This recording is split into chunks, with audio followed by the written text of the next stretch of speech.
नमस्कार प्यारे विद्यार्थियों, कैसे हैं आप सभी।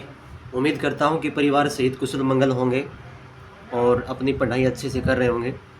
विद्यार्थियों, आज का ये जो सेशन रहेगा हमारा, वो हिंदी व्याकरण के एक बहुत ही महत्वपूर्ण टॉपिक को समर्पित रहेगा और उसका नाम है समास, जो कि किसी भी कंपटीशन एग्ज़ाम के लिए और स्कूली जो एग्ज़ाम होते हैं, 10th है 12th है, उसके लिए बहुत महत्वपूर्ण होने वाला है।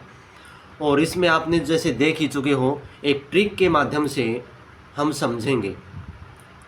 शायद उम्मीद करता हूं कि ये क्लास देखने के बाद आपको और कहीं समास के लिए नहीं भटकना पड़ेगा, ऐसी उम्मीद करता हूं।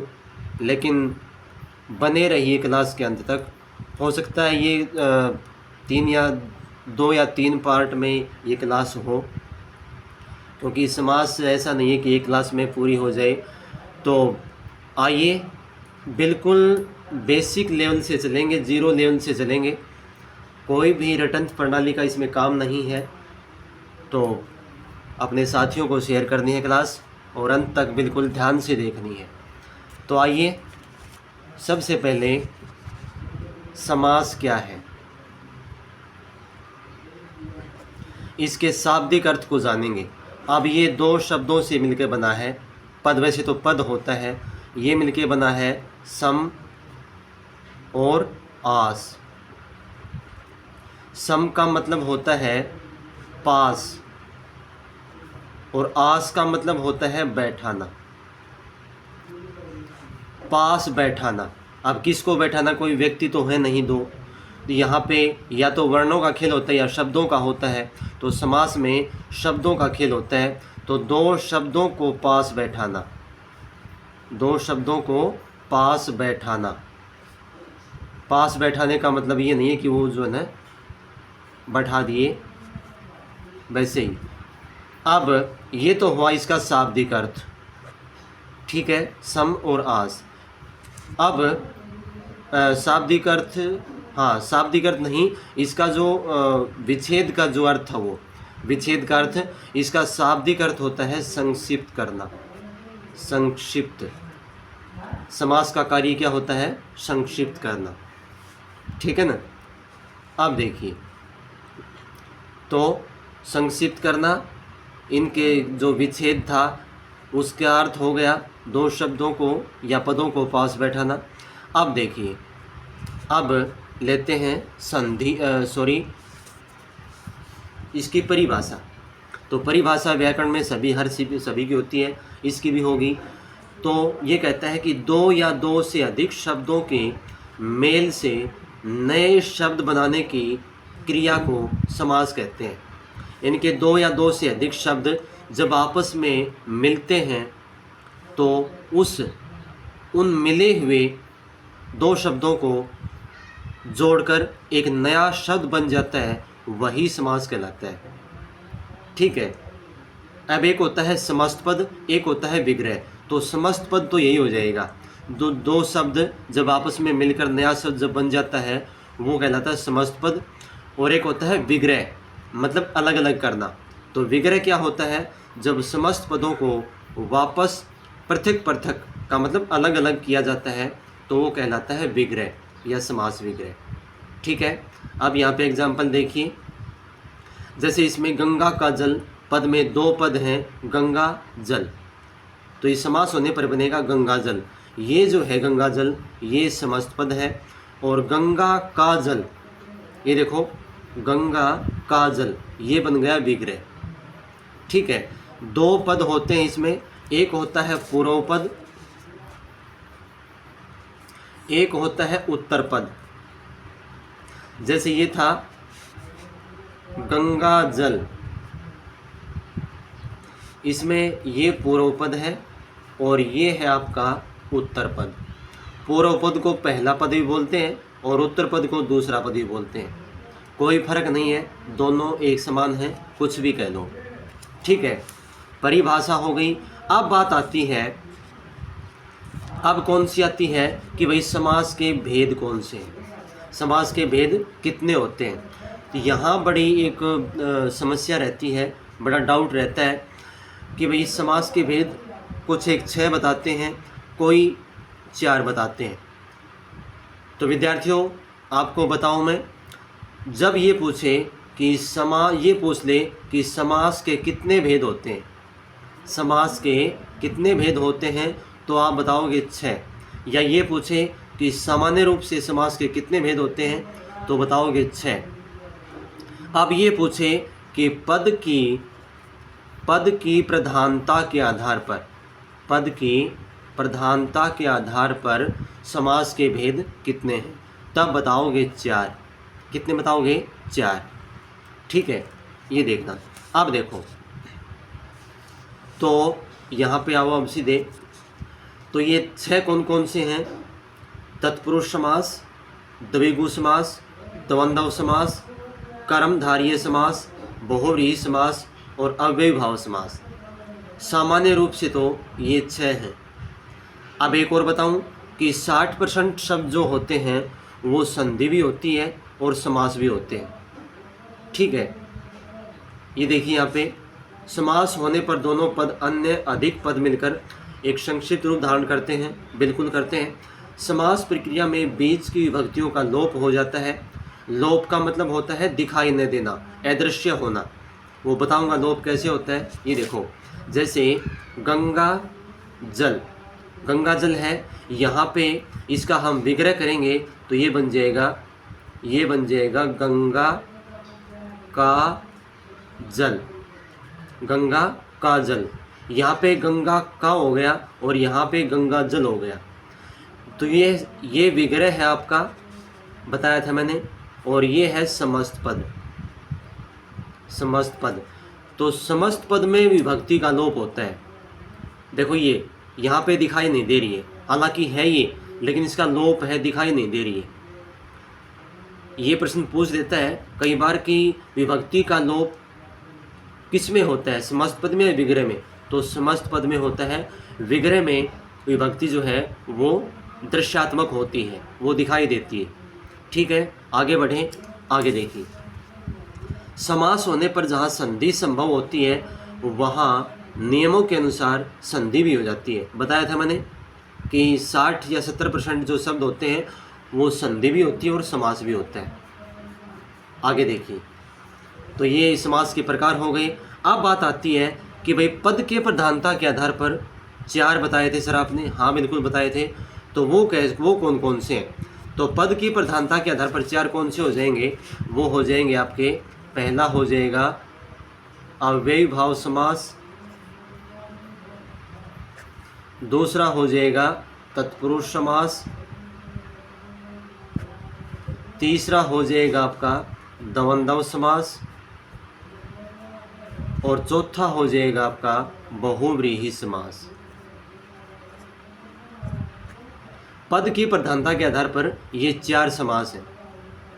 ठीक है, सामान्य रूप से 6 और ये 4, ये 2 इसमें से अलग हो गई, वो बताएंगे किस क्यों भेद है। अब देखो, अब इसने बताया कि पद की प्रधानता के आधार पर समास 4 हैं, तो इनमें कौन कौन सा पद प्रधान होता है। अब प्रधान कैसे होता है वो बताएंगे, थोड़ा सा धैर्य रखें, सारी बातें एक एक करके बताई जाएंगी आपको। अव्ययीभाव समास, तत्पुरुष, द्वंद्व और बहुव्रीहि।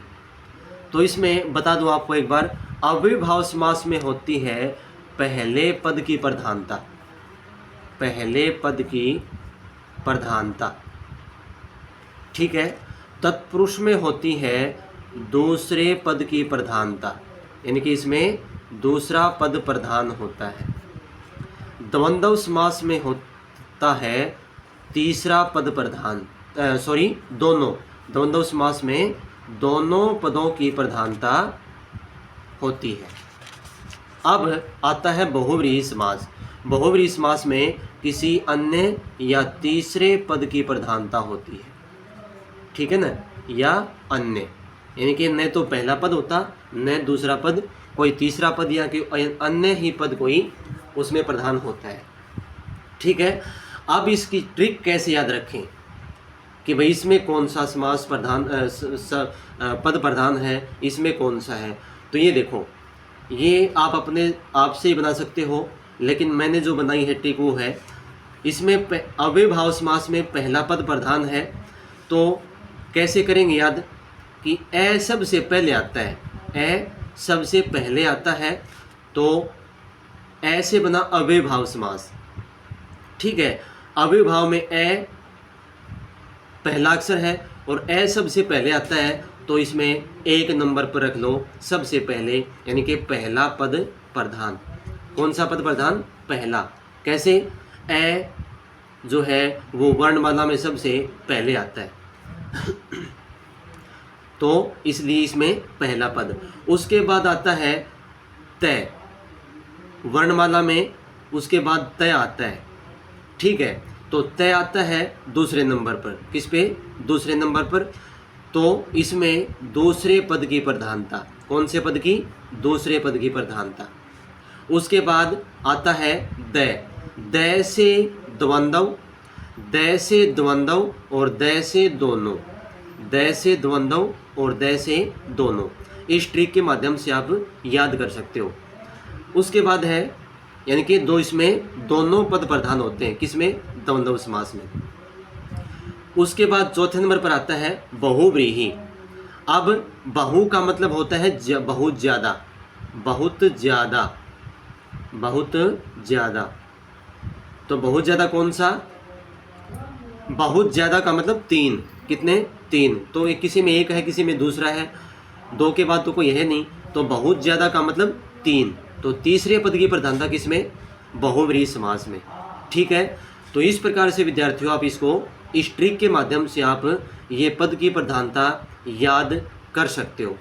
ठीक है, अब बात करते हैं कि सर पद की प्रधानता का क्या चक्कर है, वो देखो। अब इसमें देखो, अब जैसे मैं एक शब्द लिख रहा हूँ प्रत्येक, प्रत्येक नहीं, प्रत्येक को भी छोड़ो, एक शब्द लिखो, एक, एक। अब एक है और एक है प्रति, एक है, तो यहाँ पे दो शब्द हैं, एक है और दूसरा है प्रति। ठीक है, प्रति एक। अब देखिए, ये जैसे प्रत्येक जो है, हाँ थोड़ा सा पीछे लौटेंगे। एक होता है एक होता है विकारी और एक होता है अविकारी। अविकारी को हम अव्यय भी बोल देते हैं, अव्यय, अव्यय या अविकारी।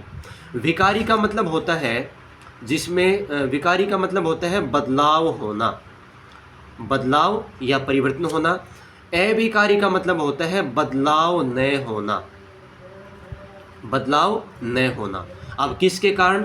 लिंग वचन कारक काल के कारण जिनमें बदलाव होता है वो विकारी, और लिंग वचन कारक काल के कारण जिनमें विकार न हो, परिवर्तन न हो, जो ना बदले, वो कहलाएंगे अविकारी या अव्यय। समझ गए? अब देखो, एक का वचन बदल सकते हैं हम, एक का बहुवचन बन जाएगा अनेक। ठीक है, अब एक है प्रति, प्रति का न तो कोई बहुवचन बनेगा, ठीक है, न कोई इसका लिंग बदलेगा। ये एक समान रहेगा हर किसी स्थिति में, ये सभी स्थितियों में समान रहेगा, इसमें कोई फर्क नहीं पड़ने वाला, लेकिन ये बदल जाता है।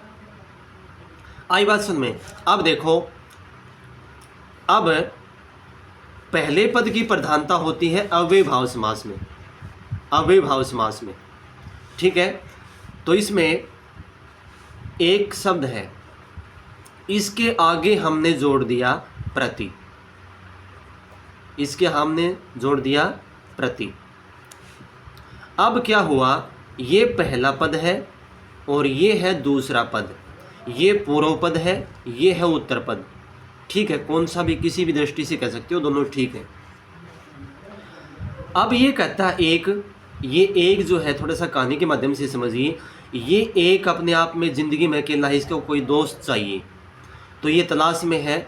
तो इनका मिलना हुआ कभी प्रति के साथ, तो इसको एक को इसमें खूबियाँ नज़र आई।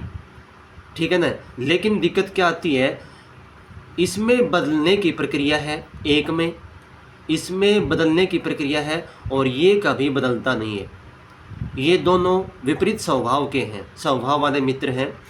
एक कहता है यार हम दोस्ती कर लें, यदि हम दोस्ती कर लें तो हम एक अच्छे दोस्त बन जाएंगे, ठीक है ना। लेकिन प्रति बोलता है कि देख तेरा स्वभाव है बदलने वाला और मैं कभी बदलता नहीं हूँ, यदि मेरे साथ रहना है तो मेरे जैसा ही बनना पड़ेगा, मेरे जैसा ही बनना पड़ेगा। तो तब इसने यस कर दिया कि ठीक है, तो तब इनका कंप्रोमाइज़ हो गया। तो अब देखो ये बन गया प्रत्येक, या फिर प्रतिदिन भी कह सकते हैं, प्रतिदिन। प्रतिदिन को ले लो, दिन का मतलब दिनों भी होता है, ठीक है ना। अब देखो दिन का मतलब दिन का जो वचन बदलेंगे हम तो दिनों बन सकता है, दिनों बन सकता था। लेकिन प्रति के साथ जुड़ने के बाद इसका बहुवचन हम नहीं बना सकते, प्रतिदिनों, हम इसको प्रतिदिनों नहीं बना सकते। और यदि बनाया तो ये हिंदी भाषा में एक निरर्थक शब्द साबित होगा, निरर्थक शब्द। आई बात समझ में? इसी प्रकार से प्रत्येकों नहीं बन सकता, प्रत्येकों, ठीक है ना। तो ये इस प्रकार से देखो। अब आइए कि प्रधान कैसे हुआ। प्रधान कैसे हुआ? तो प्रधान यूँ हुआ कि दिन का तो बहुवचन बन सकता था दिनों, अब ये प्रति लगने के बाद बहुवचन नहीं बन सकता, ये प्रतिदिन ही रहेगा। इसलिए प्रधानता किसकी हुई, दादागिरी किसकी चली, प्रति की। और प्रति कौन सा पद है, पहला पद है। तो इसमें पहले पद की प्रधानता किस में हुई, अव्ययीभाव समास में। इस प्रकार से ये सारा प्रधानता का चक्कर है, समझ गए। आगे देखो तत्पुरुष समास। तत्पुरुष समास में दूसरे पद की प्रधानता होती है। हाँ, इससे पहले ये देखो कि तत्पुरुष समास के दो उपभेद होते हैं। कौन कौन से? एक तो होता है कर्मधारय समास, कर्मधारय, और दूसरा रहेगा आपका द्विगु समास। ये दोनों तत्पुरुष समास के उपभेद होते हैं। इनमें भी दूसरे पद की प्रधानता पाई जाती है, इस बात का ध्यान रखें, ठीक है ना। तो कैसे, देखिए इसमें प्रधानता कैसे होती है दूसरे पद की, कि जैसे भाई पीले वस्त्र, यहाँ रखूँ मैं पीताम्बर, पीताम्बर। पीत का मतलब होता है पीले और अंबर का मतलब होता है, वैसे वस्त्र भी होता है और आकाश भी कह सकते हैं अंबर, ये अनेकार्थी शब्द है। अंबर कह लो, अंबर तो क्या हो सकता है, पीला, नीलांबर कह लो या फिर पीतांबर कह लो, कोई बात नहीं है। तो पीत का मतलब पीला, पीले, और अंबर का मतलब वस्त्र। अब देखो यहाँ पे वस्त्रों की विशेषता बताई गई है, ठीक है ना, कि भाई वस्त्र पीले क्या हैं, वस्त्र हैं, पीले वस्त्र हैं। पीले तो एक उनकी पहचान बताई गई है कि भाई पीले हैं, नीले हैं, लेकिन क्या है वो पीले नीले, वस्त्र हैं, वस्त्र हैं। तो वस्त्र कौन सा है, पीत मतलब पीला पहला पद, और अंबर मतलब वस्त्र दूसरा पद, ठीक है। तो प्रधानता किसकी हुई, किसके विषय में जिक्र हो रहा है, वस्त्रों के, कपड़ों के बारे में जिक्र हो रहा है। तो वस्त्र कौन सा है, दूसरा पद, इसलिए इसमें दोनों ही दूसरे पद की प्रधानता होती है, ठीक है। मेरे ख्याल से समझ रहे होंगे। समझ में नहीं आता हो तो कमेंट सेक्शन में बता देना, वो नेक्स्ट क्लास में बता देंगे। तो इसलिए इसमें किस पद की प्रधानता हुई, दूसरे की। अब चलो अगला द्वंद्व समास। अब आता है द्वंद्व समास। द्वंद्व में दोनों, दै से द्वंद्व और दै से दोनों, दै से द्वंद्व और दै से दोनों, ठीक है। अब इसमें दोनों पदों की प्रधानता, जैसे मैं एग्जाम्पल लिख रहा हूँ, माता पिता, माता पिता, ये कैसे होगा, इसका विग्रह वो बताएंगे बाद में, ये करेंगे तब। तो माता पिता। अब इसके एक मैं वाक्य लिख रहा हूँ कि जैसे उसके उसके माता पिता उसके माता पिता बूढ़े हो गए हैं, बूढ़े हो गए हैं। अब इनमें देखिए माता और पिता दोनों के बारे में ही जिक्र किया गया है, किसी एक की प्रधानता नहीं है। उसके माता पिता बूढ़े हो गए हैं, माता भी और पिता भी, तो इसमें दोनों पदों के ही बारे में जिक्र किया गया है, तो इसमें दोनों पदों की प्रधानता रहती है। अब आता है हमारा बहुव्रीहि समास। बहुव्रीहि समास, बहु का मतलब बहुत सारा, बहुत सारा का मतलब कौन सा पद? तीसरा। तो तीसरा पद, बहु का मतलब ज़्यादा, ठीक है ना, तो तीन ज़्यादा ही है। अव्ययभाव में पहले की, फिर तत्पुरुष में दूसरे की, द्वंद्व में दोनों की। अब बहु का मतलब ज़्यादा और ज़्यादा का मतलब तीन, इसमें किसी अन्य पद की। अब देखो कि भाई कैसे करें इसका, कि जैसे एक पीताम्बर शब्द आता है, इसमें भी पीताम्बर, पीताम्बर शब्द कर्मधारय का भी है और बहुव्रीहि का भी है। पीत का मतलब पीला, पीले, अंबर का मतलब वस्त्र। अब मैं वाक्य लिखूं कि भाई पीले वस्त्रों वाला, पीले वस्त्रों वाला व्यक्ति जा रहा है, पीले वस्त्रों वाला व्यक्ति जा रहा है। अब देखो न तो इसमें पीत मतलब पीला पहला पद, अंबर वस्त्र दूसरा पद, अब व्यक्ति कहाँ से आ गई? न तो इसमें पीले का जिक्र है, न वस्त्रों का जिक्र है, इसके बारे में जिक्र है व्यक्ति का। ये पीले और वस्त्र तो इस व्यक्ति की पहचान बताई जा रही है कि भाई कोई पीले वस्त्र पहने हुए है, वो व्यक्ति जा रहा है कोई, ठीक है। इसमें मुख्य तो है व्यक्ति, यानी कि तीसरा पद प्रधान, ठीक है। यानी कि पीले वस्त्रों वाला वह कोई जा रहा है, वह कोई व्यक्ति है, साधु है, यानी कि कोई भी है वो। तो इसमें न तो पहले पद की प्रधानता है, न दूसरे की है, बल्कि किसी और तीसरे के ही बारे में जिक्र किया जा रहा है, ठीक है ना। इसलिए इसमें तीसरे पद की या अन्य पद की प्रधानता हुई। तो विद्यार्थियों इस प्रकार से ये है प्रधानता का चक्कर। मेरे ख्याल से समझ में आ गया होगा, इससे ज़्यादा तो भाई और क्या समझाऊं तुम्हें, आ गया, ठीक है। अब चलते हैं आगे अव्ययभाव समास में। अब हमें ज़्यादा मतलब समझने में समस्या नहीं आएगी। अब अव्ययभाव समास में चलेंगे। अव्ययभाव समास, अव्ययभाव समास, अब इसकी परिभाषा क्या होगी पहले वो देखेंगे। तो देखिए आपके सामने अव्ययभाव समास, इसकी परिभाषा कि जिस समास में पहला पद अव्यय हो, अव्यय या उपसर्ग हो, उसे कहते हैं अव्ययभाव समास, और इसका पहला पद प्रधान होता है, पहला पद प्रधान होता है, ठीक है, जो हमने जिक्र कर लिया। तो इस प्रक्रिया से बना समस्त पद भी अव्यय की भांति ही कार्य करता है, बताया था मैंने। जैसे प्रतिदिन, ये रहा देखो प्रतिदिन, यहाँ प्रति अव्यय है, तो प्रतिदिन समस्त पद भी अव्यय की भांति कार्य करेगा, ठीक है। अब देखो यहाँ पे बहुत सारे एग्जाम्पल हैं। आ जन्म, जन्म से, यहाँ पे आ देखो, आ क्या है? उपसर्ग है।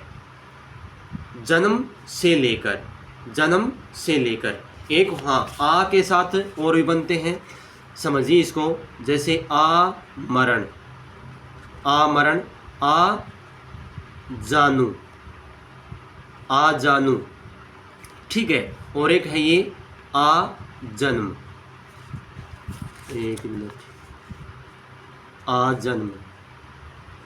अब इनका विग्रह अलग अलग प्रकार से बनेगा।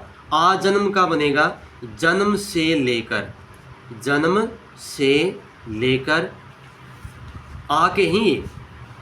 अब आमरण का बनेगा मृत्यु तक या मरने तक, इसका तक में हो गया। अब आ जानू, जानू का मतलब होता है घुटना, घुटना, ठीक है।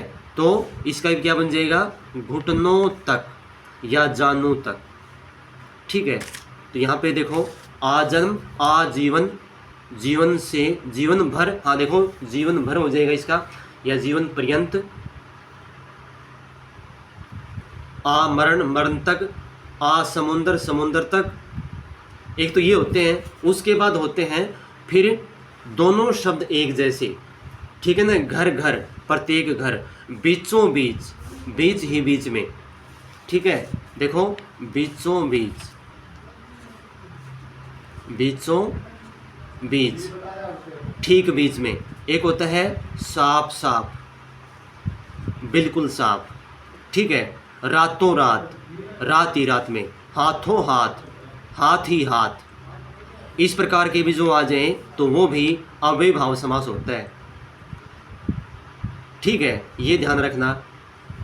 और पहचान क्या होती है इसकी कि भाई कोई भी उपसर्ग आ जाए, जैसे नी उपसर्ग से युक्त है, जैसे निर्जन है, ठीक है, और भाई यथा है, यथा संभव, ठीक है, प्रति वाले हो गए, प्रत्येक, प्रतिदिन, प्रतिमास, ठीक है, इस प्रकार के हों। और एक निसंदेह है, जैसे निसंदेह, निसंदेह है, ठीक है, निसंदेह है, बिना संदेह के, निडर, बिना डर के। ये हाँ, एक बात का ध्यान रखना है कि सु और दु, सु और दु ये उपसर्ग नहीं आने चाहिए, क्योंकि ये आ गए तो फिर ये क्रमधार्य का बोध करवा देंगे, क्योंकि उसमें विशेष से विशेषण हो जाएगा। जैसे सुपुत्र, उपसर्ग तो ये भी है सु, लेकिन अच्छा है जो पुत्र, ये फिर क्रमधार्य में चला जाएगा, अव्ययभाव नहीं बनेगा। दो का मतलब बुरा होता है, जैसे दो सौपन, ठीक है, बुरा है जो सौपन, तो वो क्रमधार्य में चला जाएगा। वो कैसे बनेगा वो उसमें समझाएंगे आगे, ठीक है। तो इसमें एक ये ध्यान रखना है, सु और दो उपसर्ग ना आए, बाकी और कोई भी उपसर्ग हो वो किस में चला जाएगा, अव्ययभाव समास में। कोई भी डबल शब्द आ जाए, हाथों हाथ, रातों रात, साफ साफ, बिल्कुल साफ, ये वाला अव्ययभाव में बन जाएगा। और कौन सा बन जाएगा, यथा वाले जितने भी हैं, यथा संभव, यथामति, यथा समय, शक्ति के अनुसार, यथा समय, समय के अनुसार, रातों रात, ये बताया था अभी, हर घड़ी, घड़ी घड़ी, ठीक है ना। एक होता है फिर भरपेट, ये क्रिया विशेषण वाला, भरपेट, पेट भर के, ठीक है ना। ये क्रिया विशेषण, और क्रिया विशेषण किसका भेद है, अविकारी के ही, अविकारी में आते हैं क्रिया विशेषण, तो ठीक है।